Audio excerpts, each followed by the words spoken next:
मैं श्रीमती राखी मंडल, वाणिज्य व्याख्याता, शासकीय उच्चतर माध्यमिक विद्यालय भैंसमा से कक्षा 12वीं विषय लेखा शास्त्र से आज की विषय वस्तु लेकर उपस्थित हूँ। तो बच्चों, हमारा प्रश्न है, शर्मा और वर्मा फर्म में साझेदार हैं जो लाभ को 4:1 के अनुपात में बांटते हैं। 1 अप्रैल 2008 को उनकी पूंजी क्रमशः 5 लाख और 1 लाख रुपए है। साझेदारी अनुबंध के अनुसार वर्मा को 5,000 रुपये प्रति माह वेतन देने के पश्चात शर्मा को शुद्ध लाभ पर 10% कमीशन दिया जाएगा। 31 मार्च 2009 को समाप्त होने वाले वर्ष में फर्म का लाभ 2,80,000 रुपये है। 31 मार्च 2009 को समाप्त होने वाले वर्ष में शर्मा और वर्मा का लाभ हानि नियोजन खाता बनाएंगे। तो बच्चों, हमारे प्रश्न में दिया है कि शर्मा और वर्मा दो साझेदार हैं जो 4:1 के अनुपात में लाभ हानि बांटते हैं। तो बच्चों, सबसे पहले तो हम लाभ हानि नियोजन खाता को बनाने से पहले कुछ आवश्यक गणना कर लेते हैं। तो प्रश्न के अनुसार हमें पहली गणना करनी पड़ेगी वेतन की गणना।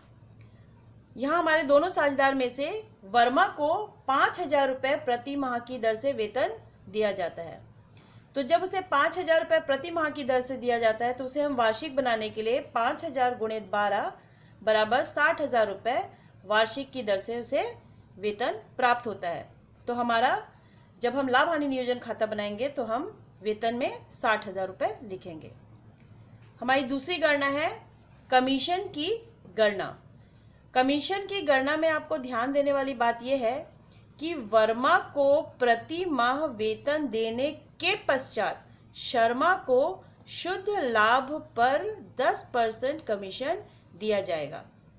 तो हमारे प्रश्न के अनुसार ये बोला गया है कि शुद्ध लाभ में से पहले वर्मा का जो वेतन है उसे घटा दिया जाएगा, उसके बाद जो लाभ बचेगा उस पर 10% हम कमीशन शर्मा को देंगे। तो आप पहले शुद्ध लाभ में से वेतन को घटाएंगे, मतलब 2,80,000 रुपये में से हम 60,000 रुपये को घटाएंगे तो हमारा लाभ आ जाएगा 2,20,000 रुपये। तो इस 2,20,000 पर हम 10% निकालेंगे तो हमारा कमीशन निकलेगा 22,000 रुपये। तो बच्चों, चलो अब हम सबसे पहले लाभ हानि नियोजन खाता तैयार करते हैं। लाभ हानि नियोजन खाता तैयार करने के लिए हम सबसे पहले तो 4 कॉलम खींचेंगे। विवरण राशि, विवरण राशि। खाते का नाम होगा लाभ हानि नियोजन खाता 31 मार्च 2009 को समाप्त होने वाले वर्ष के लिए। बच्चों, हम सब जानते हैं कि लाभ हानि नियोजन खाता में व्यवसाय जो है अपने सभी खर्चों को डेबिट पक्ष में लिखता है और सभी प्राप्तियों को क्रेडिट पक्ष में लिखता है। प्रश्न अनुसार 31 मार्च 2009 को समाप्त होने वाले वर्ष में फर्म का लाभ था 2,80,000 रुपये।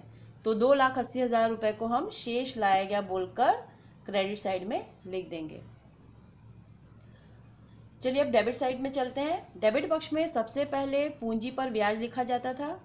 चूंकि हमारे प्रश्न में इस संबंध में कोई जानकारी नहीं दी गई है, इसीलिए हम सबसे पहले वेतन खाते से वर्मा को 60,000 रुपये व्यवसाय ने दिए, ये लिखेंगे। इस 60,000 रुपये की गणना हमने अपने वर्किंग नोट में पहले ही कर ली है। दूसरा लिखेंगे कमीशन खाते से शर्मा को। कमीशन खाते से शर्मा को मिलते हैं 22,000 रुपये। इन 22,000 रुपये की गणना भी हमने अपने वर्किंग नोट में की है। तो बच्चों, क्रेडिट साइड के 2,80,000 रुपये में से आप इन दोनों राशियों को घटाएंगे तो आपका लाभ आएगा 1,98,000 रुपये। तो 1,98,000 रुपये को आप दोनों साझेदारों में उनके लाभ हानि अनुपात में ही वितरित करेंगे। प्रश्न अनुसार लाभ हानि अनुपात दिया है 4:1। तो लाभ को वर्मा को 1,98,000 का 4/5वां हिस्सा मिलेगा, जो हमने निकाला है कितना है 1,58,400 रुपये।